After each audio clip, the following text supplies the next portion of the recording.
The judge handling the case was a lady. She's passed away since. But when I got up there, and they took me up to the courtroom, there were all kinds of LAPD brass. There was a commander by the name of Stuart Maislin, who was the risk prevention, officer in charge. There was a deputy chief. They were watching this thing like a hawk. And they said, "What are you doing here?" I said, "Federal marshals showed up at my house." And so then I got called into the chambers by this judge. And I said, Your Honor, I know stuff I've never revealed and about this case. And she says, "What?" I said, "I mentioned Boagni." She says, I have a sense that there's missing information. She said, "There's a gap." And I said, "Yes, there is." And I said, "I know exactly where these files are hidden." And she said, "Where?" And I told her the filing cabinet behind this particular officer's desk. And he has a hidden compartment in his desk in Robbery-Homicide.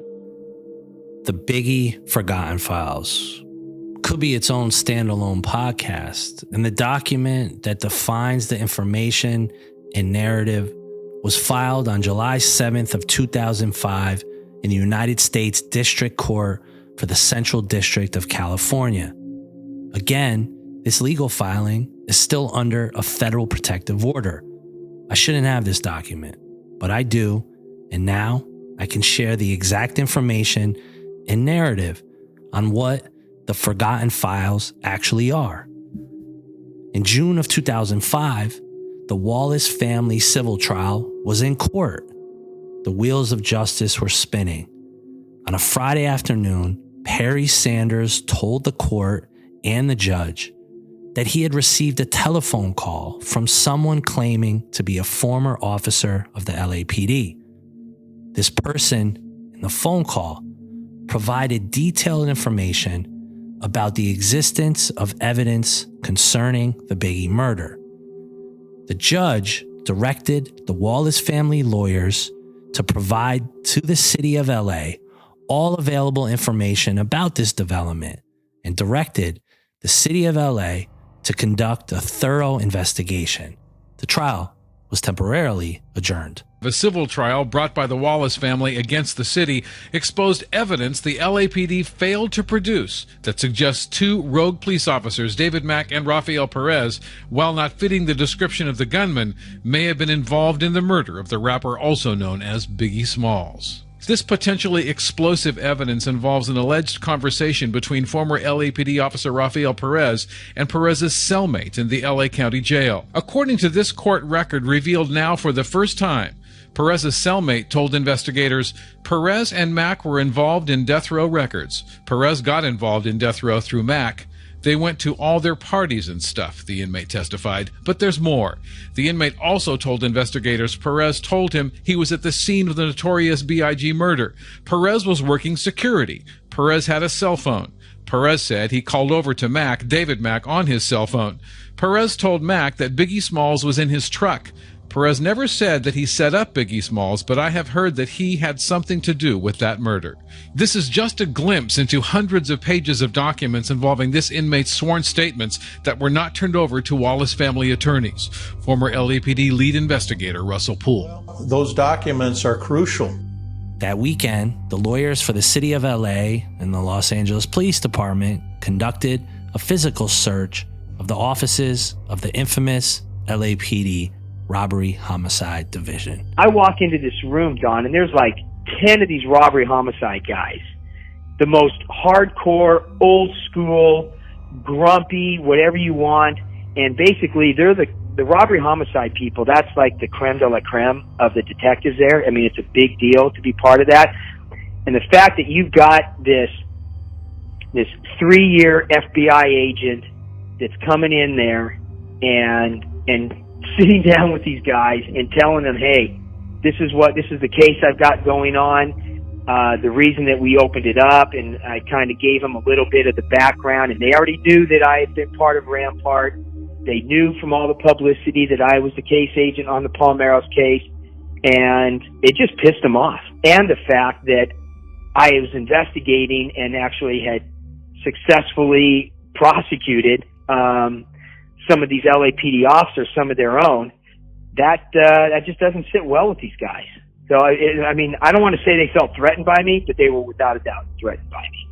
And especially since I was such a young guy. These robbery-homicide guys, Don, I mean, they're all guys that got like 15, 20 plus years on the job. As a result of the search of robbery-homicide, undisclosed evidence was discovered, much of which was in the desk or cabinet of Detective Steven Katz, the lead detective in the Biggie murder investigation. The documents centered around interviews by numerous police officers of an incarcerated informant who had been Rafael Perez's cellmate for some extended period of time. Now, from season 1 of the dossier, we understand this informant to be Kenneth Boagni. Boagni told LAPD investigators that Perez told him about his and Mac's involvement with Death Row Records and their activities at the Peterson Automotive Museum the night of Biggie's murder. Monday morning, after the search of robbery-homicide, the documents were handed over to the Wallace family.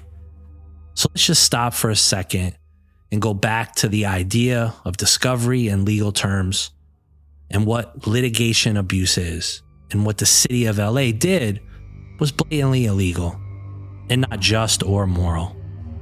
The judge gave Perry Sanders and the team additional time to review these materials and to also do depositions.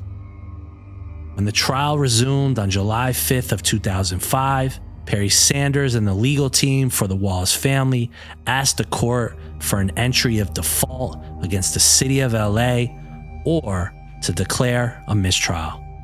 Judge sanctioned them, and we were getting ready to go crush them, and then they got this investigative privilege invoked. That was the last ruling of the court, so it's the ruling in the case. So they still have, and guess what? What we now know is, and so what they started doing was giving Judge Cooper things that if they were related to my case, they had to give me.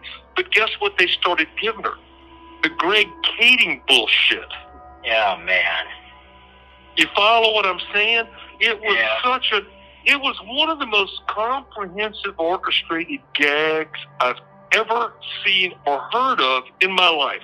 Well, now we know Kading being the person that he is, who I personally think Chuck Phillips wrote the freaking book. That's the, you want to, this is my theory. He either wrote the book or came close to writing the book. This is the biggest protection deal that's ever gone on. So what is the biggest in history? Detective Steve Katz was deposed in the civil trial 3 times. In August of 2003, he testified that the file provided to the Wallace family contained all the information developed by the Los Angeles Police Department concerning the case. That seems laughable looking back now, and I'll have to research what happens when an officer of the law lies under oath. Are there any penalties at all? At the time of the deposition, Katz knew he had volumes of material in his locked cabinet. When asked by the Wallace family about the information on Rafael Perez and David Mack inside these files, Katz said no such information existed. In fact, the following list of items, which all were subject to discovery, were a part of the Biggie Forgotten files. Here is a list, and with some of these files, I will give you my own speculation as to what they pertain to or why they were important in the murder of Biggie. Here they are as listed in the legal filing. Tape recordings of interviews by the LAPD with Kenneth Boagni. Well, Steve Katz wanted to know about everything about Notorious B.I.G., the plot, and they paid. They didn't come just see me once. They came and saw me 3 times. So that's when I knew that whatever I'm telling them is something has to be checking out for them to come back and ask me more questions 2 more times. But then, from my understanding, it went all the way up to the chief of police. So they knew who I was. I mean, it wasn't no secret. I mean, they knew who I was. They just didn't want to admit that some of their guys was involved with it. You know what I'm saying? Yeah. I mean, they didn't pull the trigger, but they were neck deep in it. You know what I'm saying? Transcripts also existed of Board of Rights testimony by Kenneth Boagni. There's a Teams report regarding David Mack. Now, this file is interesting and would tell a lot. A Teams report was designed to identify police officers at risk of engaging in future problematic behavior. According to the documents, the Teams report was missing from Mack's personnel file. This file would provide a chronology of all personnel complaint investigation in Mack's career. When the files were turned over, it was missing 15 such investigations in said file. Several LAPD officers, including Rafael Perez, Nito Durden, and David Mack, were at Fritz's in Bellflower, which is a gentleman's club, a topless bar. And at that meeting was also a gentleman, a rapper, Suge Knight, and some of his other associates and everything. And there was, in a nutshell, there was a hit taken out on Notorious B.I.G. In a civil trial, no matter if the information is credible or if the information is not credible, it would never justify failing to disclose the evidence to the plaintiffs. A party's obligation in responding to discovery is not to pick and choose which items of evidence it believes will be most valuable to the opposing side. Also listed in the forgotten file is the notes of LAPD Detective Cliff Armis. I know through my sources that Cliff was a good guy. He was trying to do the right thing inside his investigation into not only Rampart, but the Biggie stuff. If that is the case, then it makes more sense that some of his worked product would have been locked away in the desk. Here is the list of that material. Detective Armis's notes on 11/13/2000, which is an interview of Kenneth Boagni, an employee report made after the 11/13 interview, documentation of a police interview of the inmate on 12/10/2000, and a summary of a 12/19/2000 interview of Boagni. So, reading through the tea leaves here, Cliff Armis interviewed Kenneth Boagni not once, but 3 times. I would imagine that speaks to his credibility. If you went to a prison and interviewed Kenny Boagni that many times and documented it. Continuing on, there's an employee report made after the 12/19 interview, and on 1/14/01, there's an employee report to someone named Weber, a name I've not heard before. On 4/3/01, Armis wrote in his own employee report on the Biggie Smalls murder transcripts of 3 additional Board of Rights hearings. And on 4/6/2001, there's another report of Boagni. So that now is 4 interviews that Armis conducted in the span of a year. Last but not least, there's a document of Steve Katz's own chronology of his trips to interview Kenneth Boagni and handwritten statements by Boagni. If your sergeant or your lieutenant said, hey, I'm going to beef you, I'm going to file a complaint against you, a discipline complaint, you would call officer rep section and say, hey, I'm getting beefed, I need some representation. And they would assign a guy like Cliff Armis. Cliff would be like your representative. He would, if you hired lawyers, whatever, he would be there with you, and he would make sure that whatever internal documents your lawyer needed, he would get access to. And they were given the power internally to have access to whatever, if it involved a discipline case. As is stated in the legal filings, the sheer volume of information attests to the seriousness with which the defendant treated this information. If the LAPD or the city didn't find Kenneth Boagni credible, why did they question him on at least 4 occasions? If you add the trips that City Attorney Don Vincent took to visit Boagni in jail, this is very telling. The Wallace family lawyers argued in court that they started the civil trial with 2 arms tied behind their backs. It's an understatement. They made opening statements and questioned numerous witnesses before a jury, ignorant of the considerable volume of potential evidence being secreted in a detective's desk drawer. Detective Steve Katz, acting alone or in concert with others, made a decision to conceal from the Wallace family lawyers information which could have supported their contention that David Mack was responsible for the Wallace murder. With Kenneth Boagni being such a huge part of the forgotten files, I thought it was important to speak to him about some of the items mentioned above. I'm also happy to report that he's been released from jail and now is a free man. We spoke over the phone while he was still incarcerated, and Kenneth gave me a little more background on his interactions with investigators that included Steve Katz and Cliff Armis. He also provided me with some new information that relates to the Biggie murder. Here's Kenneth Boagni. So after he decides to talk and he tells you all of this stuff, at what point how does it go from you two are in a prison, he tells you something, how does it turn that people are now coming to try and talk to you? Or do you reach out to people? And if you reach out to people, who do you go and talk to? I didn't reach out to anyone. I get my sentence 40 to life. I'm in Calipatria State Prison on a mainline 4-yard maximum security prison. A guy just got killed. Got his whole neck chopped off. Got his whole ring in me. They necktied him like 5 people in front of me. A Crip out of L.A. That was in November.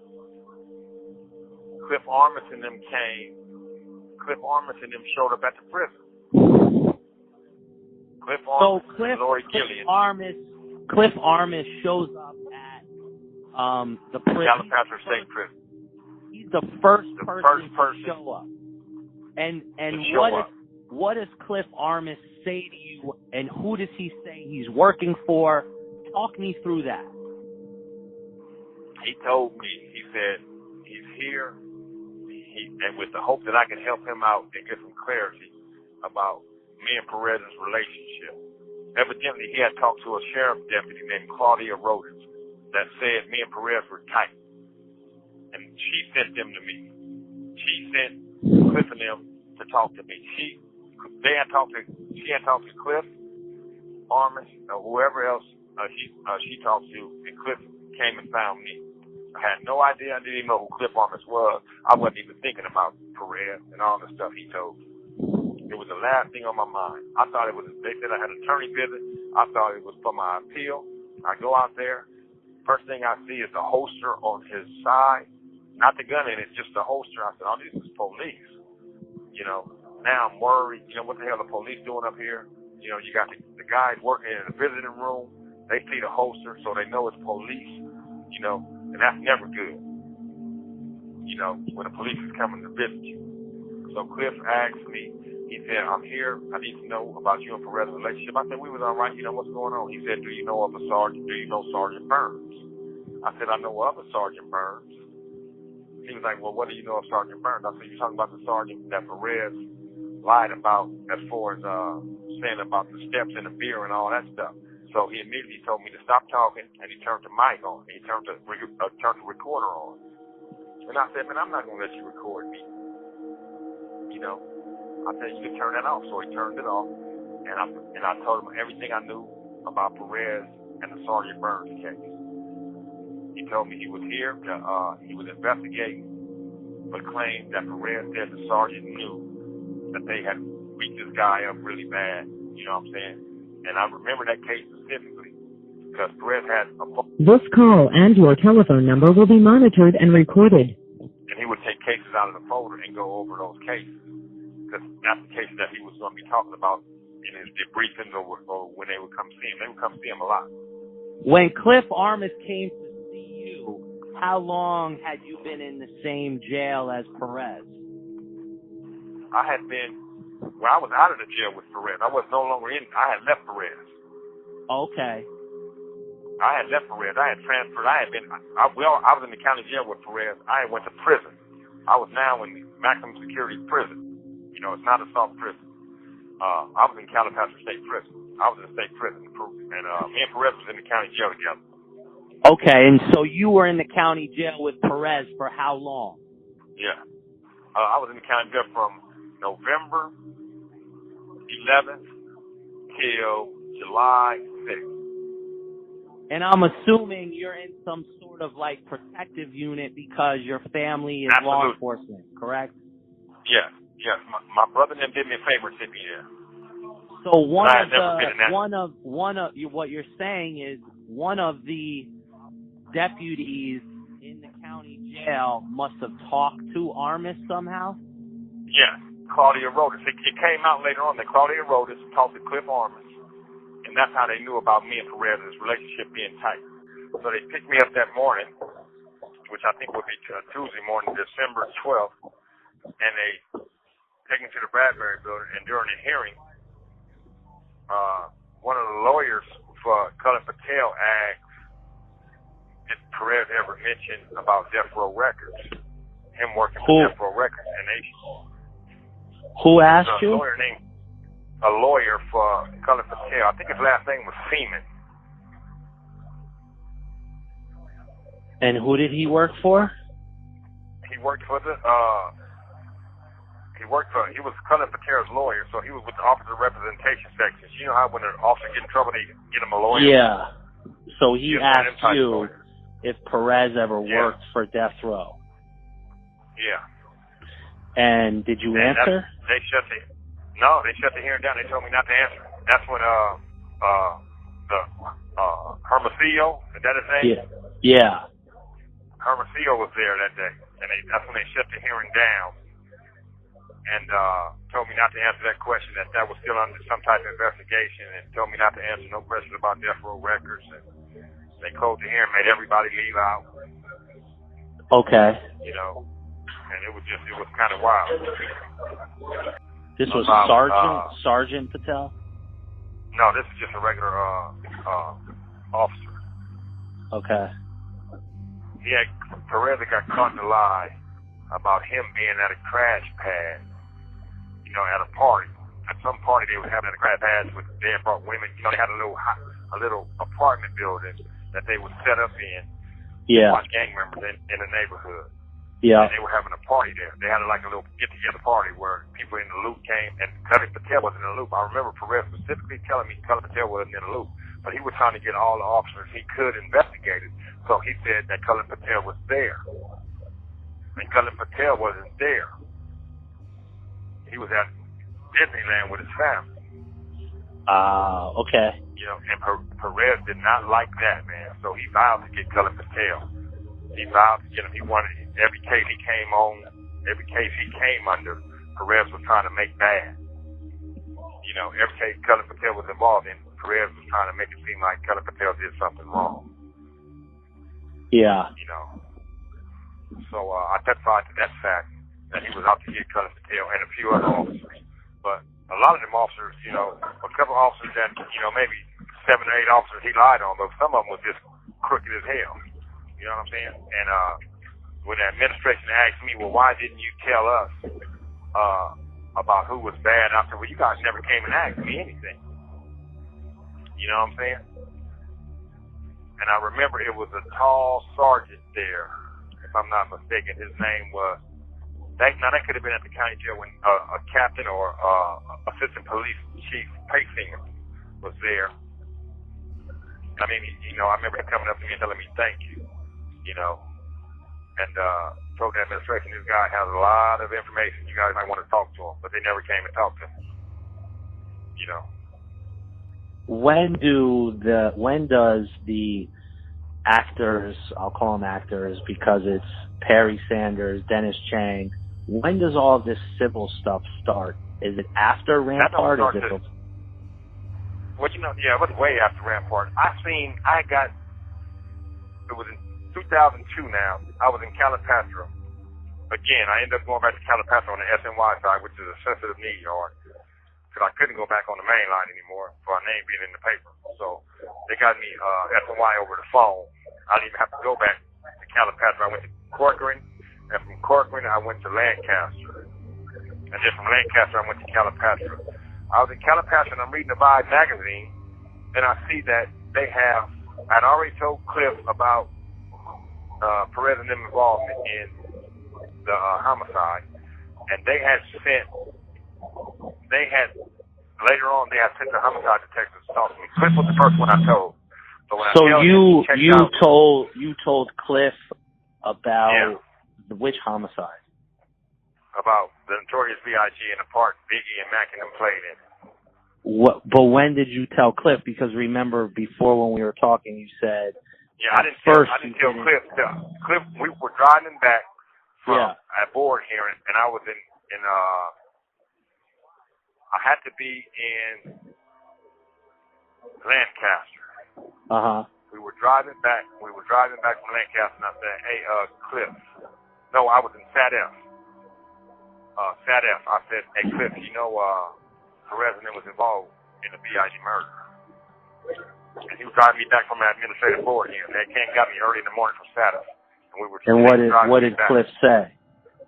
He said, "Man," and that's when I told him. I said, "Why don't you check out and see if he signed his name on the log about going to see the B.I.G.'s body whenever it was in the morgue." So he came back maybe about a week later and said, "Hey man, you were correct. He did sign it on the morgue. I can't believe he told you that." He said, "Do you want me to send the homicide detectives to you?" I said, "No, I'm not ready to do that yet." Because, I wasn't, that's how it takes poker right there. When you start, talking about, testifying for homicides and stuff like that. So I said, "No, I don't think I'm ready for that yet." So, about maybe 5 or 6 months later, almost maybe 6 months later, I called Cliff. I said, "Hey man, I think I'm ready, man. You can send these people down." So they came down. Katz, Adrian Solar, and Robert Bubb. Why did he say he went to the morgue? Why would he go to the morgue? He just wants to see the body.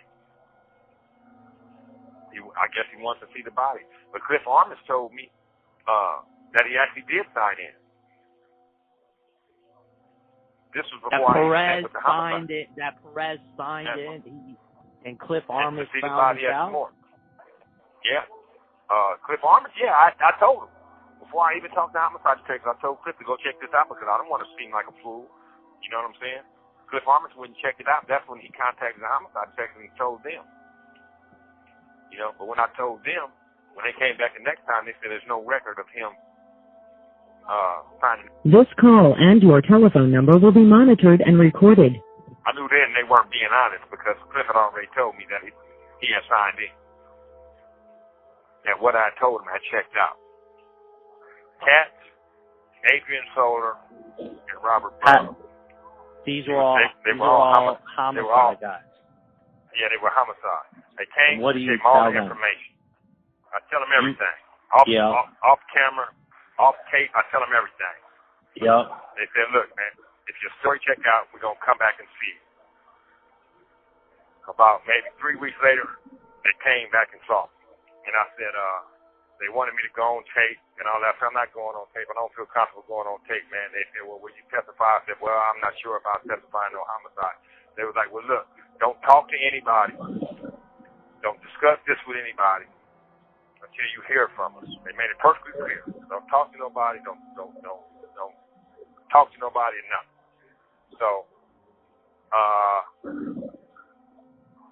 I called them. I was calling them, seeing what was going on. They told me they were going to get back with me. They came back and said, "Look, Boagni, we got to get the FBI is taking over the case." They were just lying to me. We got to get the murder books and all this shit. Some shit I didn't understand. They was like, "Look, call us in a couple of months. We'll tell you what's going on." So I'm calling them. They're never answering the phone. I'm calling them. And all of a sudden, they don't accept collect calls no more. When Perez tells you, he then tells you about the the money aspect of it, right? That what does he tell you about who was paid or not paid? What was that in regards to? This was it. They had gave Muhammad some money up front. I'm not sure how much. I think $200,000 from Suge, from supposed to be Suge. They never mentioned Suge's name. I gotta say that. They never mentioned his name. They called him the boss. They never mentioned his name. They had been stalking Biggie and his whole crew. They had been watching him and stalking him and stuff like that. I say stalking, but that's not his words. Those are mine. I say stalking because when you watch somebody kill him, I think he's stalking. I think he made him pray. That's just me. And he said him and Mac, prior to that night, have been following Biggie and seeing where he was going. Yeah, he said at some death row security meetings that they had met with Reggie White and Dave Kenner. Dave Kenner gave a message to Reggie White for Mac, specifically to take care of something. He didn't say what he said, to take care of, find somebody to take care of everything. So evidently they found Muhammad. They met with Muhammad, talked to Muhammad, Mac and Perez talked to Muhammad. Then he told me a couple of days went by. They were at death row security office, and Mac and Reggie White was just on fire. I mean, they were mad as hell. They were just upset. And then when Gaines came to the meeting, Mac attacked them. And Gaines was like, what the hell wrong with they was like, what's going on with you, man? What's happening with you? Gaines like, man, you didn't do what you were supposed to do. Gaines was supposed to cut off Puff Daddy and Biggie at the same, cut off both cars. And then I guess the shooter was supposed to take care of his business. After the Biggie's killing took place, evidently the boss, who I believe was Suge reneged. He said, I ain't paying shit. He was in jail. I ain't paying this shit. So this dude, Amir Muhammad, told Mac and Perez straight up, man, Suge didn't contact me to do nothing. Y'all did. When they told him that he wasn't paying. He was like, I want my money. You know what I'm saying? Or I guess he was going to get with them. So after he tells you this, he then proceeds, he talks about the bank robbery? Yeah, he talks about the bank robbery. He talks about his, how he went to his job first, to the station, made a big scene. He made a big scene that day. So everybody can know he was there. He raced back to wherever this bank was. I have no idea where the bank was or nothing. He was just, Mac and some other guys went in there. It was Mac's girlfriend. He never told me it was Mac's girlfriend. I found out later that it was Mac's girlfriend. Mac and them went and did the robbery with guns and everything, got in the car, and they all dispersed. Now, they met Muhammad in Vegas and paid him the rest of the money. They gave him, I think they gave him maybe $400,000 of the money. They told him that's all they had was $400,000. And they were prepared. It was Sammy Martin Perez, Mac, and one other guy. Some friend of Mac that was not even a part of the department that was involved in the bank robbery. Sammy Martin, Perez, and David Mack went to Vegas to pay off Muhammad. They met at some strip club. I remember him telling me. And,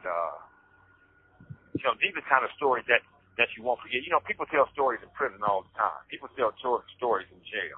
But when you get stories like this, these are stories that you don't kind of forget.